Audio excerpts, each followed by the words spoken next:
ही आमची फॅमिली आहे ना, तर असं काय नाही की हा बिझनेस तुझा आहे आणि माझा आहे. फुल सपोर्ट.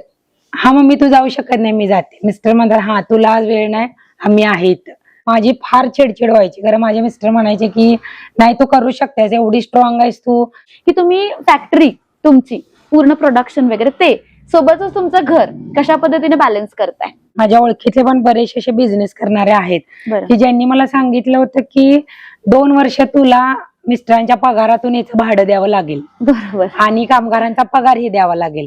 आपला नंबर ब्लॉक केला जाते पेमेंट केल्यानंतर. बरोबर. अचानकच रात्रीच्या एकला मशीन बंद पडतीये बरोबर. किंवा लाईटचं कुठं काहीतरी शॉर्ट सर्किट होते आणि अचानक दुसऱ्या दिवशी आपल्याला 31-40 हजार रुपयाचं खर्च करावा लागतोय. फॅक्टरी पहिला सुरुवातीला लोन मिळते का बघूनच हा सेटअप मांडायचा होता. तर त्यावेळेला म्हणजे काही तयार नसल्यामुळे फार स्ट्रगल म्हणजे त्या बरोबर. लोन साठी करावं लागलं आम्हाला. कोणताही व्यवसाय असा नाही की जिथं महिला नाही करू शकत.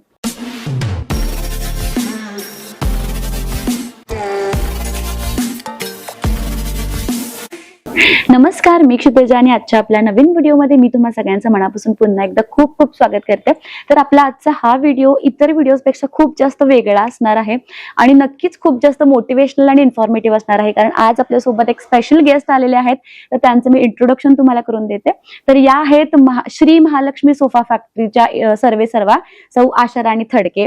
तर स्पेशली मॅमनं रिक्वेस्ट केली होती की आजचा व्हिडिओ आपल्यासोबत शूट करायचा, कारण एक व्यवसायामध्ये ज्यावेळी महिला असते तर काय चॅलेंजेस येतात किंवा व्यवसायाची त्यांची सुरुवात कशी केली, तर सगळ्या गोष्टी आपण डिटेलमध्ये त्यांच्याकडून जाणून घेणार आहोत.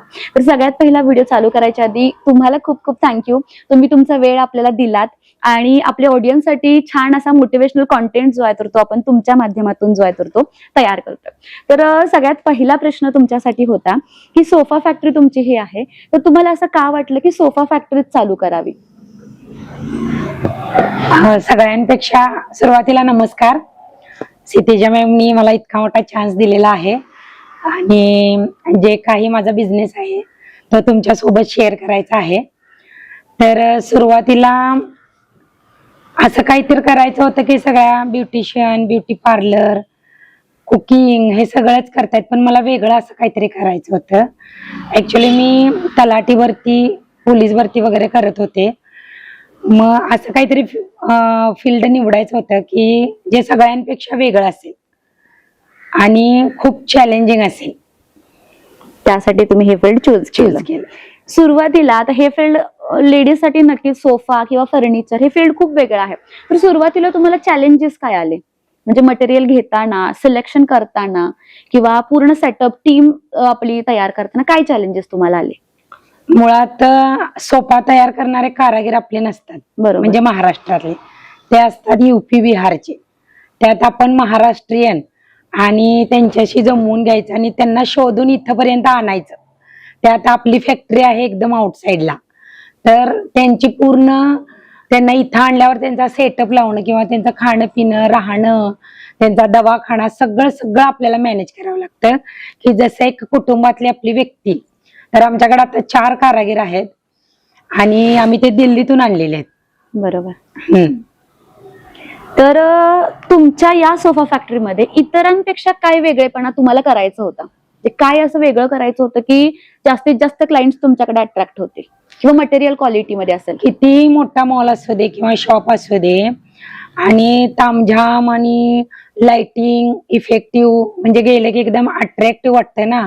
आणि ज्या वेळेला सोफा घेतात बरेचसे असे कस्टमर आहेत किंवा क्लायंट आहेत जे म्हणतात की 3 महिन्यातच सोफ्याचं कापड खराब झाले किंवा खड्डा पडलाय. मग मला असं काहीतरी करायचं होतं की कस्टमर गेल्यानंतर किंवा सोफा त्यांच्या घरी गेल्यानंतर माउथ टू माउथ पब्लिसिटी, म्हणजे त्यांनी वापरून दुसऱ्याला सांगावं की बाबा आम्ही एवढे वर्ष झालेत आणि तरी आमच्या सोफ्याला काही नाही, रिपेअरीचा तर प्रश्नच नाही.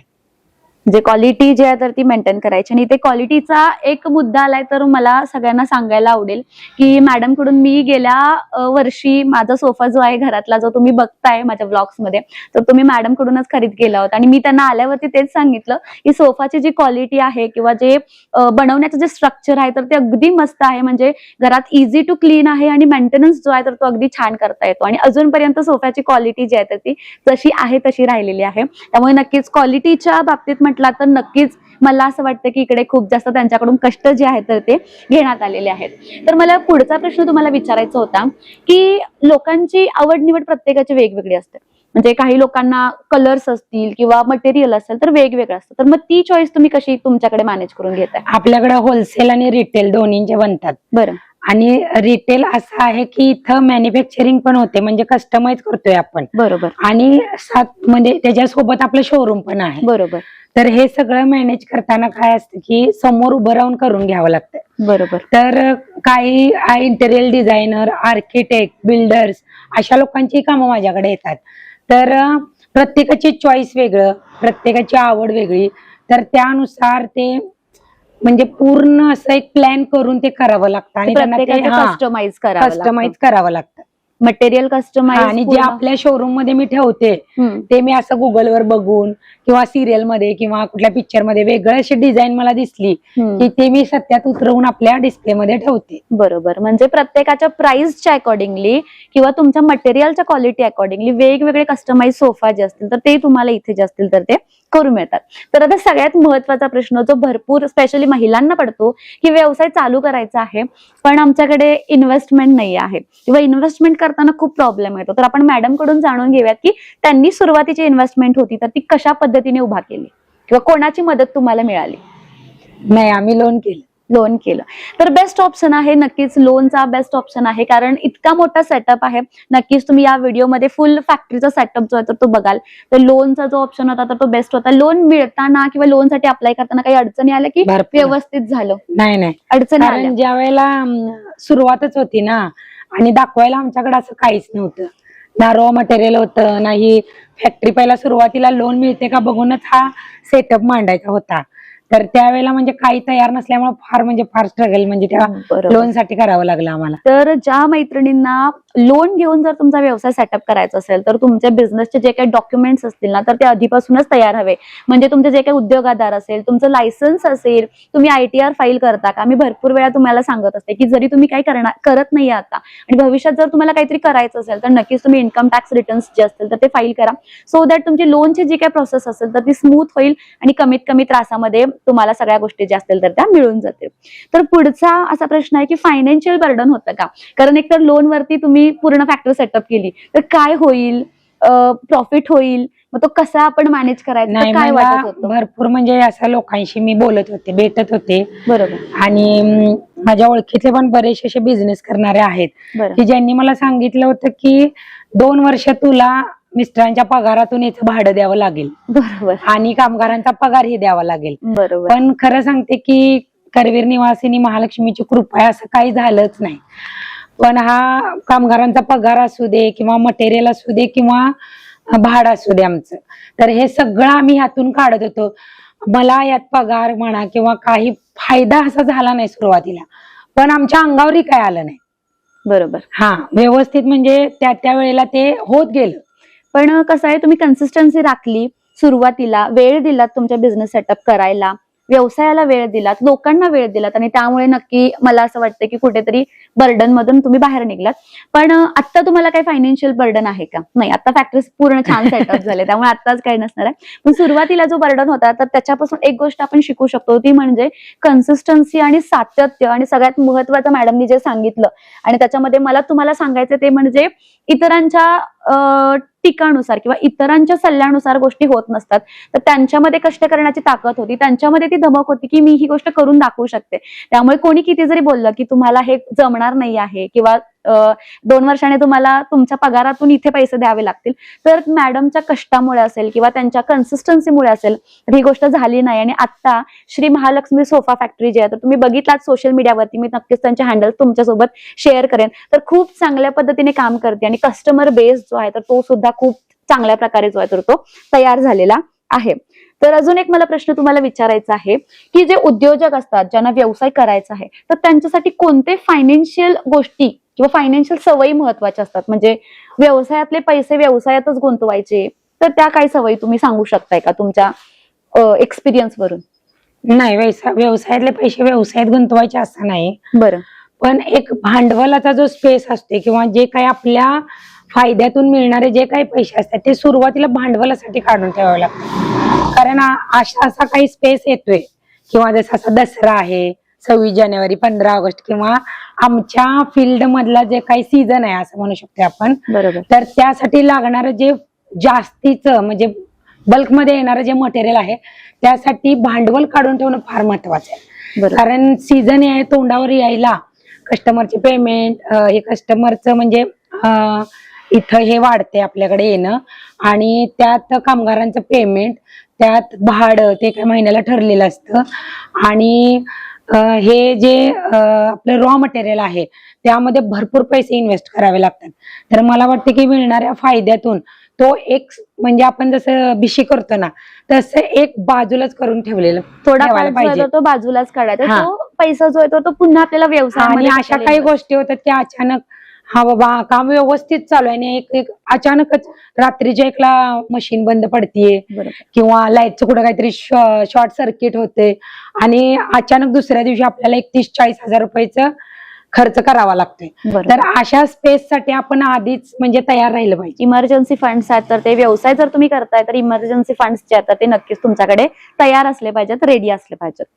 तर अजून एक प्रश्न मला आवर्जून विचारायचा होता की कारागीर जसं तुम्ही म्हटलात की आपल्याकडे इथे येणं, त्यांचं पूर्ण सेटअप करणं खूप जास्त अवघड असतंय, तर काम करून घेण्याची पद्धत तुमची काय आहे? जे तुमचे कारागीर आता आपण बघतो भरपूर ठिकाणी की मेंटेन करणं त्यांना किंवा खूप दिवस थांबवणं तर खूप अवघड असतं, तर तुमची काय पद्धत आहे किंवा तुम्ही काय असं वेगळं करताय की तुमच्याकडे इतके दिवस ते थांबतात? कसं आहे माहितीये का, एक फॅमिली बॉन्डिंग ठेवते मी त्यांच्या बरोबर. बरोबर. मग म्हणजे इथं आमच्या इथं असं सेल्समन असं नाहीये. बरोबर. तर टोटल फॅक्टरी आमची त्यांच्या हातात आहे असं समजा. बरोबर. मी येते म्हणजे कस्टमरचं कसं असतं येण्यावर, म्हणजे सकाळी मग मी दुपारी जाते, पण जास्त संध्याकाळी पण आउटसाइड असल्यामुळे मी थांबू शकत नाही.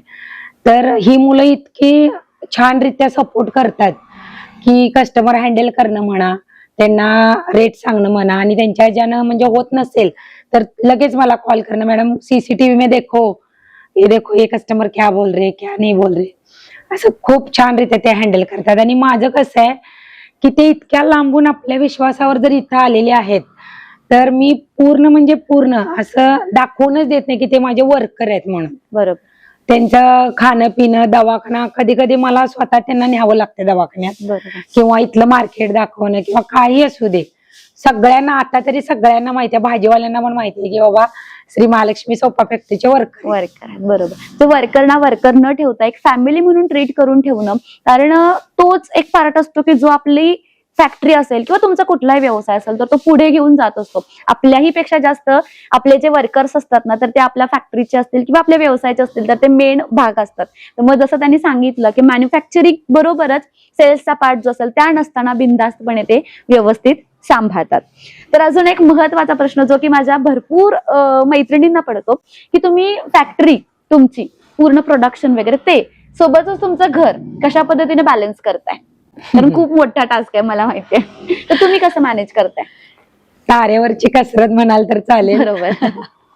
मला 2 मुले आहेत. हा. मिस्टर माझे जॉबला आहेत. बरोबर.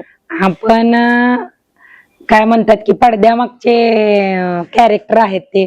बरोबर. फुल सपोर्ट असतो त्यांचा मला प्रत्येक गोष्टीला, आणि त्यांच्या सुट्टी दिवशी ते येतात मला इथं मदत करायला. तर माझी मुलं पण, माझा मुलगा मोठा इंजिनिअरिंग करतोय, 2nd इयरला आहे, आणि माझा छोटा मुलगा आहे तो नॅशनल प्लेअर आहे, जुडो खेळतो. तर ही आमची फॅमिली आहे ना, तर असं काय नाही की हा बिझनेस तुझा आहे आणि माझा आहे. फुल सपोर्ट. हा मम्मी तू जाऊ शकत नाही, मी जाते. मिस्टर म्हणतात हा तुला आज वेळ नाही, आम्ही आहे इथं. तर फॅमिलीचं असं असते की आजारपण, सणवार, म्हणजे पाहुण्यांचे कार्यक्रम, आणि जर घरातली लेडीज नसेल ना तिथं म्हणजे अवेलेबल नसेल तर बाबा लगेच वाटते की हा ही आली नाही, मग ही आता कामात लागली आहे. तर नाही, माझं जे कुटुंब आहे ना ते मला फुल सपोर्ट आहे त्यांचा. जसं की माझी आई सुद्धा, माझ्या माहेरची लोक सुद्धा मला फार सपोर्ट करतात या गोष्टी. नाही, फॅमिलीच्या सपोर्टमुळेच नक्की या गोष्टी पॉसिबल होतात. कारण आता पहिला सुरुवात जी आहे आणि आता या फॅक्टरीचा जो ग्रोथ झालेला आहे किंवा पब्लिसिटी जी झालेली आहे किंवा यांनी पर्सनली जे अटेन्शन दिलेलं आहे या कामावरती तर ते फक्त आणि फक्त फॅमिलीच्या मदती सोबतच होऊ शकतं. त्यामुळे नक्कीच ज्या मैत्रिणी माझ्या बघतायत तर नक्कीच मला तुमचा सुरुवातीला वर्कर हँडल करताना किंवा ही फॅक्टरी आपली जरा कळंब्यात आउट साईडला असल्यामुळं माझी फार चिडचिड व्हायची. कारण माझे मिस्टर म्हणायचे की नाही तू करू शकतेस, एवढी स्ट्रॉंग आहेस तू, तलाठीचे परीक्षा वगैरे देत होतीस आणि आता काय झालं तुला, म्हणजे करू शकतेस तू, कर. केल्यामुळेच होते, म्हणजे तुला केलंच पाहिजे. हे त्यांच्यामुळेच खरं तर आज हा दिवस आम्हाला बघायला. कसं आहे, कोणाची तरी सपोर्ट किंवा आपण एकटं करू शकतो, प्रत्येक गोष्ट आपण एकट्या नक्कीच करू शकतो, पण जर कोणाची तरी मदत मिळाली ना तर जी स्पीड आपल्याला मिळते किंवा जो कॉन्फिडन्स आपल्याला मिळतो ना तर तो अगदीच नेक्स्ट लेवलचा असतो आणि त्याच्यामुळे नक्कीच आपल्या लाईफमध्ये खूप मेजर चेंजेस येतात. आणि खरंच मॅडम तुम्ही खूप ग्रेटफुल आहात, कारण प्रत्येकाच्या लाईफमध्ये हा क्षण नसतो किंवा ही सपोर्ट किंवा ही मदत प्रत्येकालाच मिळते असं नाही. त्यामुळे नक्कीच तुम्ही खूप ग्रेटफुल आहात. खूप छान तुमच्या लाईफमध्ये आहे की फॅमिली तुमची इतकी सपोर्टिव्ह तुम्हाला मिळालेली आहे. तर अजून एक माझा प्रश्न तुम्हाला होता की ह्या क्षेत्रामध्ये, कारण हे क्षेत्र खूप वेगळं आहे, सोफा फॅक्टरी, फर्निचर, या फॅक्टरी मध्ये किंवा या फील्डमध्ये एक महिला म्हणून तुम्ही काम करताना तुम्हाला काय प्रॉब्लेम आले का? म्हणजे डीलर सोबत असेल किंवा रॉ मटेरियल जिथून तुम्ही घेताय त्यांच्यासोबत काही कॉन्टॅक्ट असतील, वेंडर सोबत बोलणं असेल, तर तिथं काय तुम्हाला महिला म्हणून प्रॉब्लेम येतात. काय वेळेला कसं असतं, हे जे म्हणजे सोफ्याचं जे रॉ मटेरियल आहे ते शक्यतो बाहेरून येतं. तुम्हाला माहित असेल की पुणे, मुंबई, हैदराबाद आणि इकडे राजस्थान वगैरे अशा ठिकाणून आम्ही मटेरियल मागवतो. तर एकदा काय होतं की मटेरियलची ऑर्डर दिली जाते आणि आपला नंबर ब्लॉक केला जाते पेमेंट केल्यानंतर. बरोबर. तर त्यावेळेला इतकं टेन्शन येते की मी एवढं पेमेंट केलेलं आहे आणि आता ते मी सांगणार ना कुणाला सांगायचं आता. आणि बरेच दिवस म्हणजे त्यांच्याशी कॉन्टॅक्टच नाही होत. दुसऱ्या मोबाईल वरून लावून बघा, बऱ्याचशा वेगवेगळ्या नंबरवरून ट्राय करून बघा, काय होतं मग गप्प बसावं लागतं. आणि इथं क्लायंट कस्टमर हँडल करताना आपलं कसं आहे, सगळ्या प्रकारचं काम आपण करतोय, जसं की मॅन्युफॅक्चरिंग, कस्टमाइज. आता कस्टमाइज मध्ये काय स्पेशालिटी आहे, तर कस्टमरच्या घरी जाऊन त्यांच्या घरातल्या साईज नुसार आपण सोफे बनवतो. फार किचकट काम असतं, जसं की त्यांच्या कॉर्नर मध्ये एक पिलर आलेला आहे आणि त्यामध्ये आम्हाला तो कॉर्नर बसवून द्यायचा. तर एक रुक असते मनात की बाबा तिने इतके पैसे इन्व्हेस्ट केलेले असतात आणि मला हे काम यांच्याकडून करून घ्यायचं, तर ते बसेल का व्यवस्थित आणि कस्टमर त्यामध्ये सॅटिस्फाय होईल का, म्हणजे तो खुश होईल का. आणि ते जर तिथं व्यवस्थित बसलं तरच ते खुश होणार, कारण त्यांनी इतके पैसे त्या ह्याच्यावर लावलेले असतात. आपण कोणतीही वस्तू घेताना तर आपलं खूप फिलिंग्स असतात त्या वस्तू बरोबर, तर ते फार फिरतात. म्हणजे इथंच येतात असं नाही, गावात म्हणा, गांधीनगर, इकडं तिकडं फिरून येतात आणि मग इथं आल्यावर त्यांना वाटतं की बाबा हा इथं कस्टमाइज आणि मॅन्युफॅक्चरिंग आहे, तर इथं आम्हाला जे हवंय ते इथं मिळेल. कारण आपण त्यांना फॅब्रिक, फोम, लाकूड, प्लाय सगळ्या वस्तू दाखवून त्यामध्ये आम्ही वापरतो. बरोबर. त्यामुळे असं एक बर्डन असते की तो सोफा तयार होईपर्यंत की तो कसा होईल आणि तो त्यांना आवडेल की नाही. ज्यावेळी तो त्यांच्या घरात जातो आणि ते रिव्ह्यू देतात ना, त्यावेळी मग समाधान वाटतं. पण नक्कीच चॅलेंजेस आल्या, पण त्यांनी त्या खूप चांगल्या पद्धतीने ज्या असतील तर त्या हँडल केल्या. अजून एक माझा महत्वाचा प्रश्न होता की मार्केटिंग, कुठलाही व्यवसाय जर तुम्ही चालू करताय तर मार्केटिंग खूप महत्वाची असते, तर ती तुम्ही कशा पद्धतीने केली, काय स्ट्रॅटेजी वापरली? नाही, सुरुवातीला कसं होतं, हाऊसवाईफ आणि घरातली कामं, मोबाईलचा वापर, कॉलिंग, व्हॉट्सअप चॅटिंग, स्टेटस लावणे आणि दुसऱ्यांचे बघणे, बरोबर, ह्याच्या व्यतिरिक्त कधी मोबाईलच वापरला नव्हता. एकदा अशीच एक रील बघितली आणि म्हटलं हा कपड्याची ऍड करतोय आणि आपण अशी सोफ्याची ऍड केली तर बरोबर. मग बरेच दिवसानंतर मी त्यांचा नंबर मिळवला आणि मी त्यांना कॉल केला. तर मग ते तयार झाला. तो मुलगा खूप छान होता, धीरज पाटील नाव आहे त्यांचं. तर त्यांनी माझी पहिली रील बनवली. तर ऑल म्हणजे लोकल आपल्या कोल्हापूरच्या जवळ आसपासचे असू देत किंवा बाहेरचे असू देत, तुम्हाला माहिती आहे इन्स्टा कुठं कुठं लोक वापरतात, तर फार लांबून लोक आले आणि खरं सांगते तुम्हाला की इतका त्यावेळेला माझा सेल पण झाला आणि मला खरंच कळालं की बाबा हा मला मीडिया थ्रू ऍड केली पाहिजे. सोशल मीडियाची पॉवरच इतकी जास्त आहे की आता तुमच्या मला वाटतं भरपूर इन्फ्लुएन्सर सोबत व्हिडिओ झाले. ती रील व्हायरल झाल्यानंतर मॅडमनी भरपूर इन्फ्लुएन्सर्सना व्हिजिट करायला कोलॅबरेशन साठी रिक्वेस्ट केली आणि भरपूर सोशल मीडियाचा यूज करून, स्पेशली इंस्टाग्राम, बरोबर ना, इंस्टाग्राम, फेसबुक वगैरे वापरलं आणि ऑनलाईन ऍडव्हर्टिजमेंट मी तुम्हाला नेहमी सांगत असते की फेसबुक इंस्टाग्रामचा यूज जो आहे तर तो व्यवसाय वाढवण्यासाठी करा, नवीन स्किल शिकण्यासाठी करा. आणि जसं त्यांनी सांगितलं की त्यांचा बिझनेस ग्रोथ जो आहे तर ते एक रील पहिली त्यांची व्हायरल गेली आणि त्याच्यामुळे त्यांना इतकी जास्त पब्लिसिटी मिळाली, इतकी जास्त त्यांची मार्केटिंग झाली की काही बोलायचं काम नाही. मला वाटतं तो तुमचा बेस्ट सीझन होता ना, खूप सेल झाला होता त्यावेळेला सेल झाला तुमचा. तर नक्कीच सोशल मीडियाची पॉवर चांगली आहे आणि नक्कीच जर तुम्ही तुमचा व्यवसाय करताय तर नक्कीच सोशल मीडियाची मार्केटिंग जे असेल तर ते आवर्जून करा. तर पुढच्या 5 वर्षांमध्ये तुमचं काय विजन आहे की तुमची सोफा फॅक्टरी तुम्हाला कुठपर्यंत घेऊन जायची आहे? मला एक तर हे रेंट नाही, हे स्वतःच करायचंय. रेंट नाही, आता हे स्वतःच करायचं. स्वतःच करायचं. आणि दुसरी गोष्ट म्हणजे मला फार मोठा असं शोरूम करायचंय. बरोबर. अशी एकही तिथं सोफ्याची व्हरायटीज किंवा डिझाईन अशी वाटणार नाही की हा मॅडम हे मिळेल का, बरोबर. हे तुमच्याकडे बनतं का. मॅन्युफॅक्चरिंग हे मी ठेवणारच आहे, पण मला शोरूम फार मोठं करायचंय.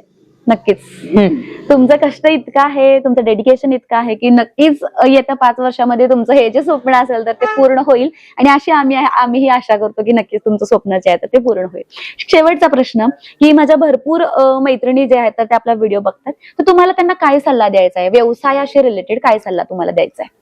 कोणताही व्यवसाय असा नाहीये की जिथं महिला नाही करू शकत किंवा लेडीज नाही करू शकत. आपण फक्त मनात आणायचं आणि जिद्द ठेवायची. आणि असं कोणतंही काम नाहीये की जे आपण नाही करू शकत. फक्त एक गोष्ट अशी आहे की मला सांगायचं आहे की घर म्हणजे आपला संसार म्हणा तो एक वेगळा आहे आणि हा बिझनेस हा एक वेगळा आहे. तर ह्या दोन्ही गोष्टी कधी मिक्स नाही करायच्या. बरोबर. आपली मुलं, आपल्या मुलांचं शिक्षण किंवा आपले घरातले काही आपले बॉन्डिंग्स असतात ते मिस नाही करायचे, ते तिथंच ठेवायचे आणि मग इथून प्रगती करायची. बरोबर. तर हेच सांगायचं आहे की एखाद्या महिलेने जर ठरवलं तर कुठलंही फील्ड जे असेल तर नक्कीच ती त्याच्यामध्ये चांगल्या पद्धतीने ग्रोथ जी असेल तर ती करू शकते. नमस्कार, मी आशा राणी थडके, श्री महालक्ष्मी सोफा फॅक्टरी. तर आमच्याकडे सर्व प्रकारचे सोफा मॅन्युफॅक्चरिंग आणि कस्टमाइज केले जातात. डिस्प्ले आणि कारखाना माझा एकत्रच आहे. आमच्याकडे सर्व प्रकारचे सोफे मॉडिफाय म्हणजे जुन्या सोफ्यांचा आम्ही मॉडिफाय पण करून देतो आणि रिपेरी पण करतो. तसेच लाकडी, स्टील आणि लोखंडी सोफ्याच्या गाद्या पण आम्ही बनवतो. विथ फुल कुशनचे ऑल वर्क आम्ही करतो, जसं की बेड बॅग, डायनिंग चेअरचे कुशन्स, असे जे कुशनिंगचं काम आहे ते आम्ही सर्व प्रकारचं बनवतो. तर आमच्याकडे 7,000 पासून ते कस्टमरच्या बजेटनुसार कितीही लाखाचा किंवा हजारांचा असू दे अशा पद्धतीने आम्ही सोफे बनवतो. आम्ही आमच्या सोफ्यांमध्ये पाईनवूड लाकडाचा वापर केला जातो आणि फॅब्रिक आणि कुशनिंग हे कस्टमरच्या डिमांडनुसार बनवलं जातं. तर श्री महालक्ष्मी सोफा फॅक्टरी, मी आशा राणी थडके, एकदा नक्की व्हिजिट करा. आपल्याकडे होलसेल व रिटेल दरातही मिळेल आणि स्पेशली कोणाला लेडीजला जर चालू करायचं असेल तर माझ्याकडे होलसेलसाठी नक्की कॉन्टॅक्ट करा. तर खूप खूप थँक्यू, तुम्ही तुमचा वेळ दिलात. आणि सगळ्यात महत्वाचं म्हणजे एखादा व्यवसाय चालू करण्यासाठी, त्याचं मार्केटिंग करण्यासाठी, तो ग्रोथ करण्यासाठी काय काय टिप्स लागतात तर ते तुम्ही आमच्या प्रेक्षकांसोबत जे असतील तर ते शेअर केले. तर नक्कीच पुढे काही व्हिडिओज मध्ये पुन्हा आपण इन्व्हाइट करूयात. अजून काही गोष्टी तुमच्या असतील, काही कॉमेंट्स तुम्ही करू शकताय, तुमचे काही प्रश्न असतील तर कॉमेंट्स मध्ये विचारू शकताय आणि नक्कीच पुन्हा एक एक्सपर्ट लेक्चर जे असेल तर ते आपण त्यांच्याकडून अरेंज करून घेऊयात. तर खूप खूप थँक्यू, तुम्ही तुमचा वेळ दिला त्याच्याबद्दल. तर thank you so much for watching. जर व्हिडिओ आवडली असेल तर चॅनलला लाईक, शेअर आणि सबस्क्राईब करा. सोबतच जी बेल आयकॉन आहे ना तर ती पण हिट करा. कॉमेंटच्या बरोबर शेजारी हाईपचा एक ऑप्शन आहे, त्याच्यामध्ये जे पॉइंट्स असतील तर ते पण तुम्ही देऊ शकता. Thank you so much. बाय.